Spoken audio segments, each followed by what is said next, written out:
Dramily.com, unlimited drama series. I came home early that Tuesday expecting nothing more than a quiet evening and maybe leftover pizza. The house felt different the moment I stepped through the front door.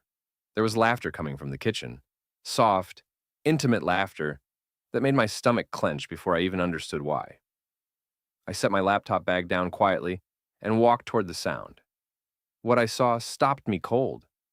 My wife Sarah stood by the granite counter, her hand resting on my best friend Jake's forearm. She was leaning in close, closer than friends should stand, her eyes bright with an energy I hadn't seen directed at me in months. Jake had that stupid grin on his face, the one he used to flash at girls in college when he thought he was being charming. They looked comfortable together. Too comfortable. Like this wasn't the first time they'd stood this close, shared these private jokes, touched each other with such casual intimacy. "Hey," I said, my voice cutting through their bubble. They jumped apart like teenagers caught making out. Sarah's hand flew away from Jake's arm, and she turned toward me with a smile that looked painted on. "Oh, hi, honey," she said, her voice pitched too high. "You're home early. Jake was just telling me about his new motorcycle." Jake nodded enthusiastically, running his hand through his dark hair.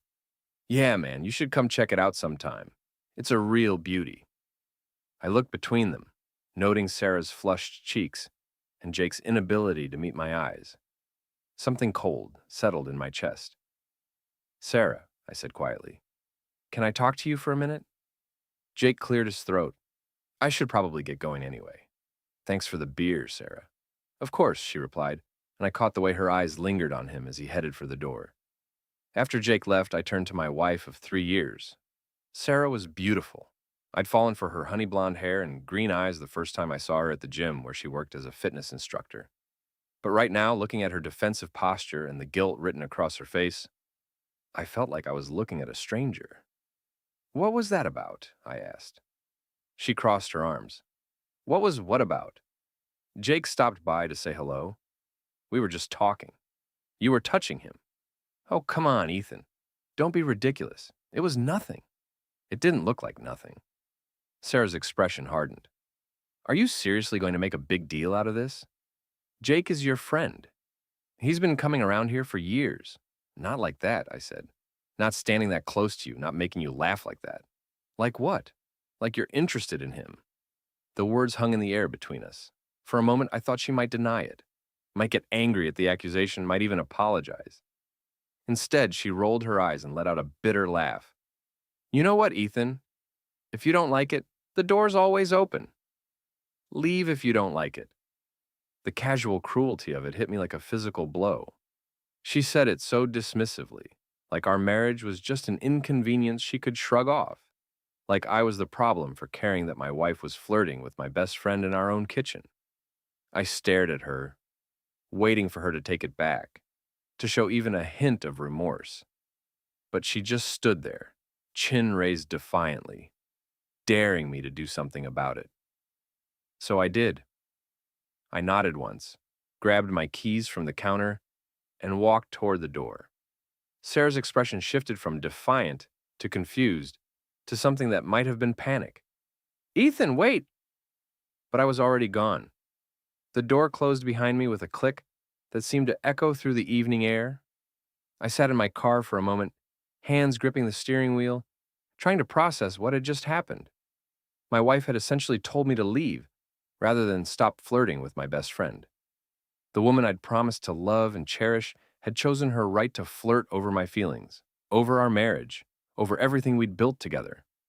I started the engine and drove to the Marriott downtown. As I checked into a room, my phone buzzed with texts from Sarah. "Where did you go? Don't be dramatic. Come home so we can talk about this like adults." I turned off the phone and sat on the edge of the hotel bed, staring at the wall. 3 years of marriage, 5 years together total, and it had come to this. But as I sat there in the silence, I realized something. I wasn't surprised. There had been signs for months.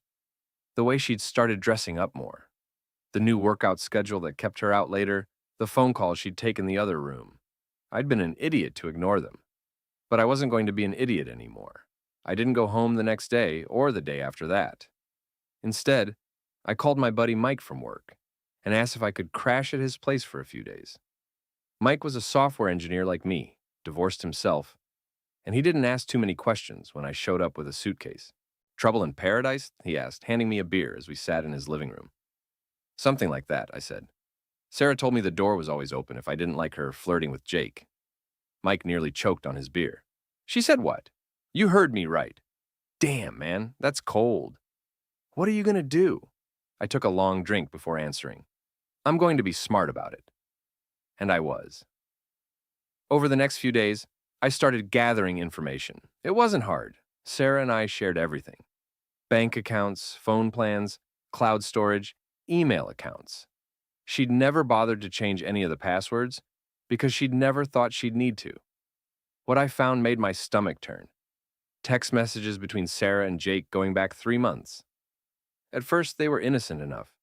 Complaints about work, shared jokes, casual conversation, but they'd gradually become more intimate, more flirtatious, more explicit. "Can't stop thinking about yesterday," Jake had written just last week. "Me neither," Sarah had replied. "Ethan's working late tomorrow. Want to come over?" "You know I do." There were photos too. Sarah in workout clothes, posing in ways that were clearly meant to be seductive. Jake shirtless, flexing in his garage. The timestamps showed they'd been exchanged during work hours, while I was at the office thinking everything was fine. But the worst part was reading Sarah's complaints about me. How I was boring and predictable. How Jake was exciting and made her feel alive again. How she was tired of pretending to be happy. Each message felt like a knife twist, but I saved them all. Screenshots, cloud backups, forwarded emails. I documented everything with the methodical precision that made me good at my job. My phone had been buzzing constantly with calls and texts from Sarah, but I'd been ignoring them. Finally, on Thursday night, I decided to listen to the voicemails. The first few were angry. "This is ridiculous, Ethan. You're acting like a child. Come home so we can talk." But as the days went on, her tone changed. The anger gave way to worry, then to something that sounded almost like fear. "Ethan, please call me back. I'm sorry about what I said. I didn't mean it. I was just frustrated. Please come home. It's been 3 days. People are asking where you are.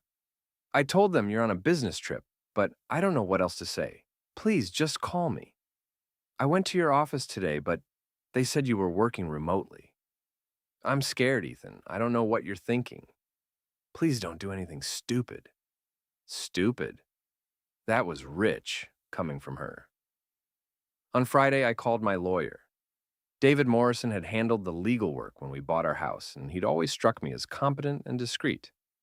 When I explained the situation, he listened without judgment. "Do you have documentation of the affair?" he asked. "Text messages, photos, a pretty clear timeline. They haven't actually slept together yet, as far as I can tell, but it's heading that way." "That's good. Illinois is a no-fault divorce state, but evidence of adultery can still impact things like spousal support and property division. What are your goals here?" I thought about it for a moment. "I want out of the marriage. I want to keep the house. I put down the entire down payment from my inheritance. And I want her to understand that actions have consequences." "I can work with that. How quickly do you want to move?" "As quickly as possible.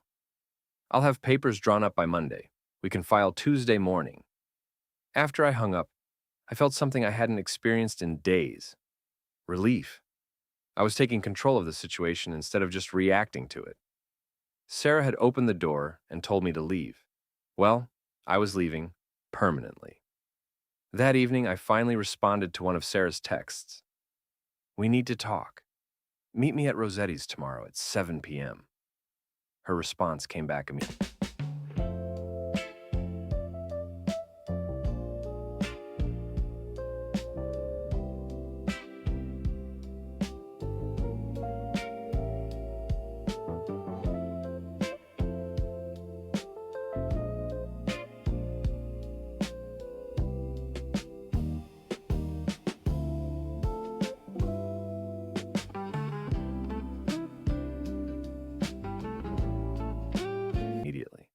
"Thank God. I've been so worried. I love you, Ethan. We can work this out." I stared at the message for a long time before turning off my phone. She still didn't get it. She thought this was just a fight we could smooth over with dinner and conversation. She had no idea that I'd already made my decision. Rossetti's was busy for a Saturday night, which was exactly what I wanted. Lots of people, lots of noise, lots of witnesses if things went sideways. I got there early and chose a table in the middle of the dining room where we couldn't have a private conversation. Sarah arrived 15 minutes late, looking nervous but beautiful in a black dress I'd bought her for her birthday. She'd clearly put effort into her appearance. Her hair was perfectly styled, her makeup flawless. She was trying to remind me what I'd be losing. "Hi," she said, sliding into the chair across from me. "You look good. I've missed you." "Have you?" I asked. She reached across the table for my hand, but I pulled it back. Her face fell. "Ethan, I'm sorry about what I said. I was angry and I lashed out. I didn't mean it." "Which part didn't you mean? The part where you told me to leave, or the part where you were flirting with Jake?" She glanced around nervously, clearly uncomfortable with having this conversation in public. "Can we please go somewhere more private? People might hear us." "I'm fine talking here." Sarah took a shaky breath. "Okay, look, I know how it looked, but nothing happened between Jake and me. We're just friends." I pulled out my phone and scrolled to one of the screenshots I'd saved. I turned the screen toward her, showing her own text message. "Can't wait to feel your hands on me again." The color drained from her face.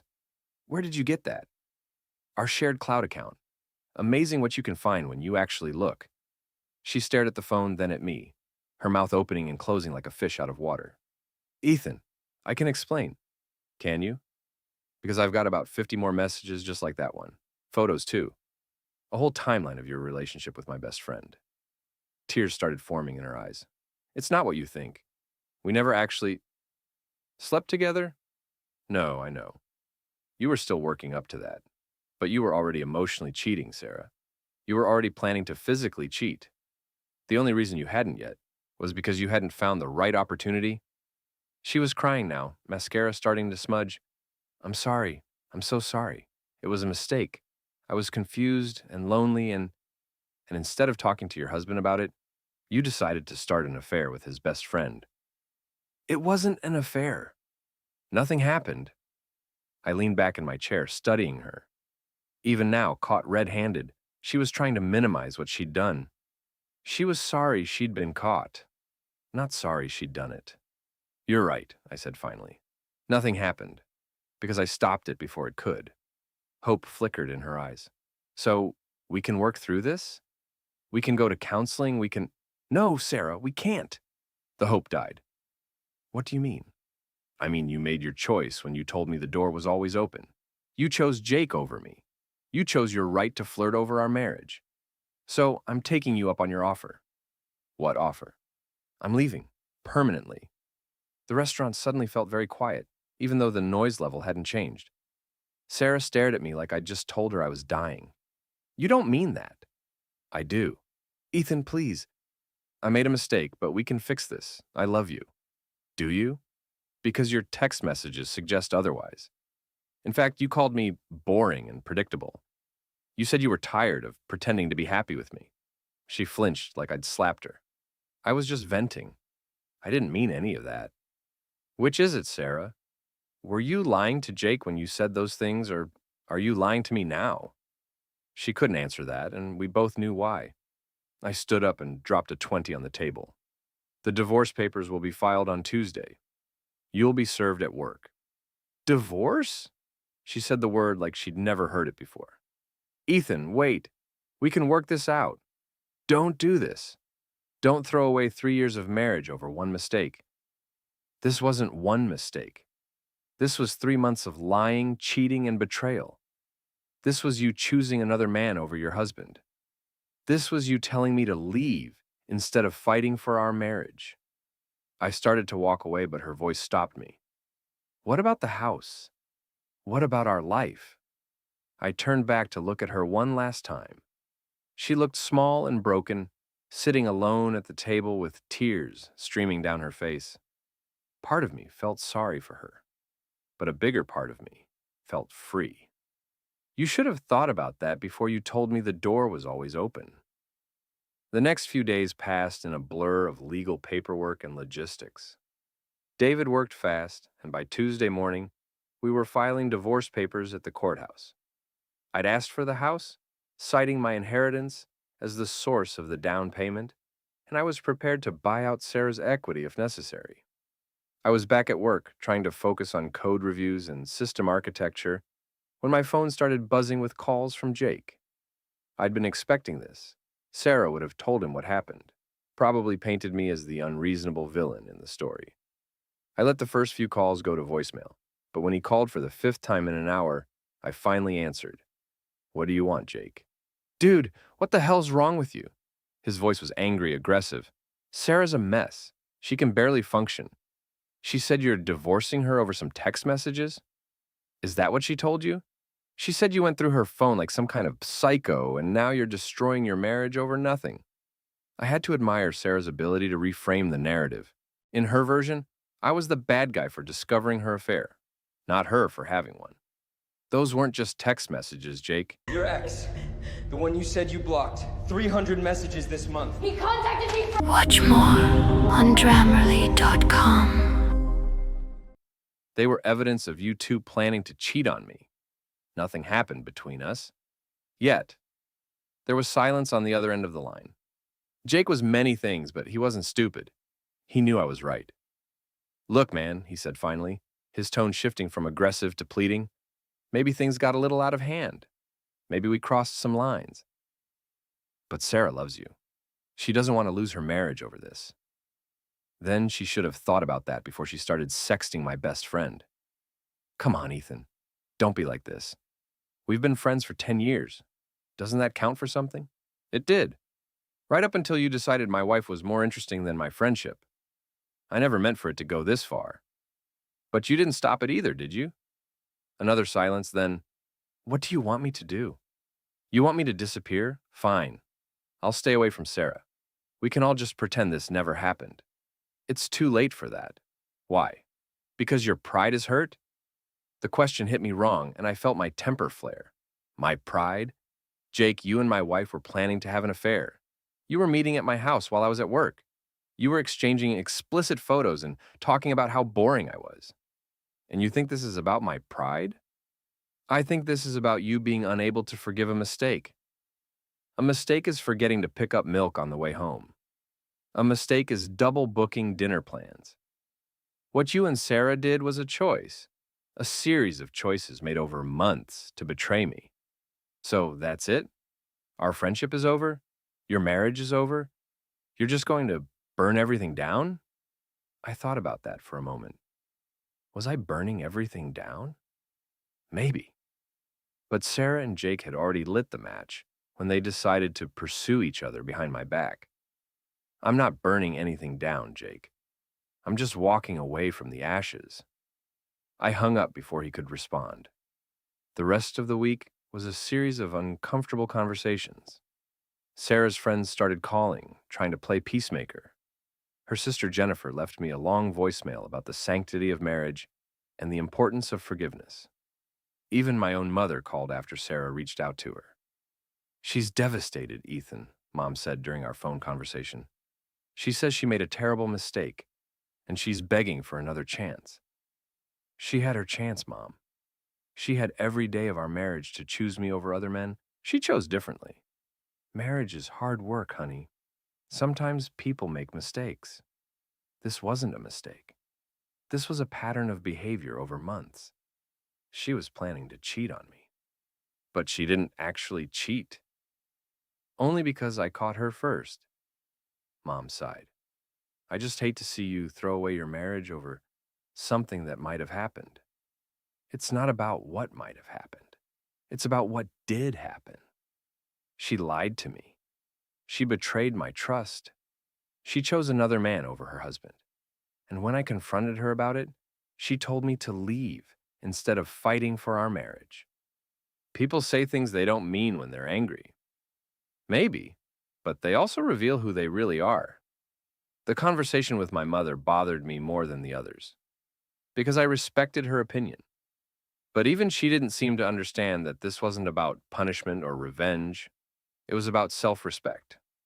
I'd married Sarah because I thought she was someone who shared my values, someone who would choose our relationship over temporary excitement. I'd been wrong about who she was, and now I had to live with the consequences of that mistake. But I didn't have to live with Sarah. 2 weeks after I'd filed for divorce, I was having dinner at Murphy's Pub with my coworker Mike when Jake walked in with two guys I recognized from his auto shop. I hadn't seen him since our phone conversation, and he looked rough, unshaven, tired, like he hadn't been sleeping well. He spotted me immediately and started walking over, his friends trailing behind him. Mike saw them coming and tensed. "This doesn't look good," he muttered. Jake stopped at our table, swaying slightly. He'd been drinking. "Well, well," he said, loud enough that other patrons started looking our way. "If it isn't the guy who destroys his marriage over a few text messages." I stayed seated, keeping my voice calm. "Hello, Jake. You know what your problem is, Ethan? You never could handle competition. Even in college, whenever a girl showed interest in someone else, you'd just give up and sulk. This isn't college, Jake. And Sarah isn't just some girl. She was my wife." Was being the key phrase there, one of Jake's friends said with a smirk. "Guess she figured out she could do better." Mike started to stand up, but I put a hand on his arm. This was my fight. "You're drunk, Jake. You should go home." "I'm drunk? You're the one who's been hiding out like a coward for 2 weeks. You know Sarah's been calling me, crying. She's a wreck because her husband abandoned her over nothing." "Nothing?" I stood up now, facing him. "You call 3 months of planning an affair nothing? We never slept together. Because I stopped you." Jake stepped closer, and I could smell the whiskey on his breath. "You know what I think? I think you're scared. Scared that Sarah realized what she was missing. Scared that you're not man enough to keep a woman like her interested." The pub had gone quiet around us. Everyone was watching now, waiting to see what would happen next. "You want to know what I think, Jake?" I kept my voice level, controlled. "I think you're a pathetic excuse for a friend who goes after married women because single ones can see right through you." His face flushed red. "At least I don't run away the first time things get difficult." I didn't run away. I made a choice. I chose not to stay married to a cheater and not to stay friends with a backstabber. She's not a cheater. She would have been. You both know it. Jake's hands clenched into fists. "You sanctimonious piece of—" "Finish that sentence," I said quietly. "Please." For a moment, I thought he might actually take a swing at me. Part of me almost hoped he would. I'd been carrying around so much anger for weeks, and it would have felt good to have a legitimate reason to release it. But Jake wasn't completely stupid, even drunk. He looked around at all the witnesses, at the bartender who was already reaching for the phone, and seemed to realize that starting a fight wouldn't end well for him. Instead, he leaned in close and lowered his voice. "This isn't over, Ethan. Sarah's going to realize what a mistake she made, and when she does, I'll be there for her, the way a real man should be." "Good luck with that," I said. "But you might want to ask her about her dating history first. This isn't the first marriage she's blown up." Jake's eyes widened. He didn't know about Sarah's first marriage, the one that had ended when she'd had an affair with her personal trainer. Sarah had told me about it early in our relationship, framing it as a youthful mistake she'd learned from. Apparently, she hadn't learned much. "You're lying," Jake said, but uncertainty had crept into his voice. "Ask her about Marcus, her first husband. Ask her why that marriage really ended." Jake stared at me for a long moment, then turned and walked away without another word. His friends followed, shooting confused looks back at our table. Mike let out a breath he'd been holding. "Damn, man, that was intense. Who's Marcus?" "Sarah's first husband. She cheated on him, too." "Seriously? And you married her anyway?" I sat back down, suddenly feeling exhausted. She convinced me it was different, that she was young and stupid, and had learned from her mistakes. I wanted to believe her. "But you don't think people can change?" I considered the question. "I think some people can change, but I think other people just get better at hiding who they really are." Mike nodded slowly. "So, what happens now?" "Now I move on with my life." The divorce was finalized 6 weeks later. Sarah had tried to fight for half the house, but the paper trail was clear. I'd put down the entire down payment for my grandfather's inheritance, and I'd been making all the mortgage payments from my salary. Her income as a fitness instructor had mostly gone to her personal expenses. David had done his job well. Sarah walked away with her car, her personal belongings, and a small settlement that covered her equity in some of the furniture. I kept the house, my retirement accounts, and most importantly, my self-respect. The day the papers were signed, I drove home to what was now officially my house. Sarah had moved out the week before, staying with her sister until she could find her own place. The house felt empty without her things, but it also felt peaceful. I was sitting on the back deck with a beer, enjoying the quiet, when my phone buzzed with a text from an unknown number. "This is Jake. We need to talk." I almost deleted it, but curiosity got the better of me. I called the number. "What do you want, Jake?" "I want to apologize." His voice was different, subdued, defeated. "I talked to Sarah about Marcus. You were right." "About what specifically?" "About everything, about her pattern, about what would have happened between us." He paused. "She tried to sleep with me last week. Said since you were divorced anyway, there was no reason to wait.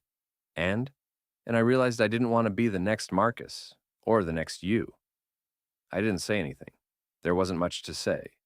"She's not who I thought she was," Jake continued. "When she was married to you, she seemed different. Stable. Loyal. I thought maybe you just weren't appreciating what you had. And now I think she's only stable when she's got someone else to fall back on. The minute she feels secure, she starts looking for excitement somewhere else. That's probably accurate. I'm sorry, man. I'm sorry I believed her version of your marriage. I'm sorry I thought you were the problem. I'm sorry I helped her betray you." The apology felt genuine, but it also felt too late. "I appreciate you saying that, Jake. Is there any chance we could, I mean, could we ever be friends again?" I thought about it honestly. Jake had been my best friend for 10 years. We'd been through college together, celebrated each other's successes, supported each other through failures. But he'd also been willing to help my wife cheat on me because he'd believed her narrative that I was a bad husband. "I don't think so," I said finally. "Not because I hate you, but because I don't trust your judgment anymore. You were willing to believe that I was some kind of monster based on nothing but Sarah's word. You never asked for my side of the story. You just assumed I was the villain. You're right, I screwed up. We both did. I screwed up by marrying someone I didn't really know. You screwed up by believing her over me. The difference is, I'm learning from my mistake." After I hung up, I sat on the deck for a long time thinking about the past few months. The marriage was over. The friendship was over. But I wasn't sad about it anymore. I was relieved. Sarah had been right about one thing. The door was always open. She just hadn't realized that it swung both ways. 3 months later, I ran into her at the grocery store. She looked good. She'd always been beautiful. But there was something brittle about her smile when she saw me. "Hi, Ethan." "Sarah. How are you doing?" "Good. You?" "I'm okay. I'm seeing someone new." "That's nice." She seemed to be waiting for me to ask who, or to show some sign of jealousy. When I didn't, she volunteered the information anyway. "His name is David. He's a personal trainer at my gym." I almost smiled at the predictability of it. "I hope it works out for you." "It will. He understands me in a way that—" She trailed off, realizing what she was about to say. "In a way that I didn't?" She had the grace to look embarrassed. "I didn't mean it like that." "Yes, you did. And that's okay. We weren't right for each other." "Ethan, I want you to know that I'm sorry. About everything, about Jake, about the things I said, about how it all ended." "I know you are. Do you think you'll ever be able to forgive me?" I considered the question. Did I forgive her? I wasn't angry anymore, if that's what she meant. I wasn't bitter or resentful. I just felt nothing. "I don't think about you enough anymore to forgive or not forgive you," I said honestly. "You're just someone I used to know." The words hit her harder than any anger would have. Her face crumpled slightly, and I realized that she'd been hoping for some sign that I still cared, even if it was negative emotion. "I should go," she said quietly. "Take care of yourself, Sarah." I watched her walk away, pushing her cart toward the produce section. She looked back once, but I'd already turned toward the checkout lanes. 6 months after that, I heard through mutual acquaintances that Sarah's relationship with David had ended badly. Apparently, She'd been caught texting with another man, a client at the gym. David had broken up with her immediately. Some people never learn. As for me, I was doing well. I'd gotten a promotion at work, started dating again, and even bought a motorcycle. Something Sarah had always said was too dangerous.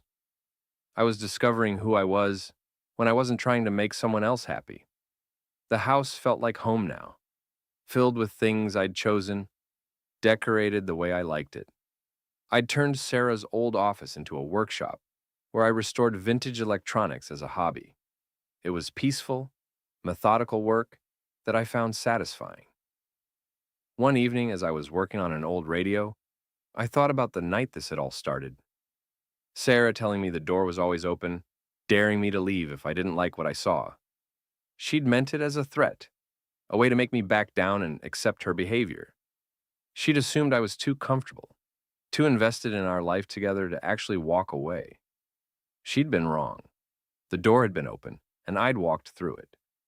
Not in anger or spite, but in recognition that I deserved better than a marriage built on lies and disrespect. It had been the best decision I'd ever made. I finished adjusting the radio's tuning mechanism and plugged it in. After a moment of static, music filled the workshop, an old jazz standard about new beginnings and second chances.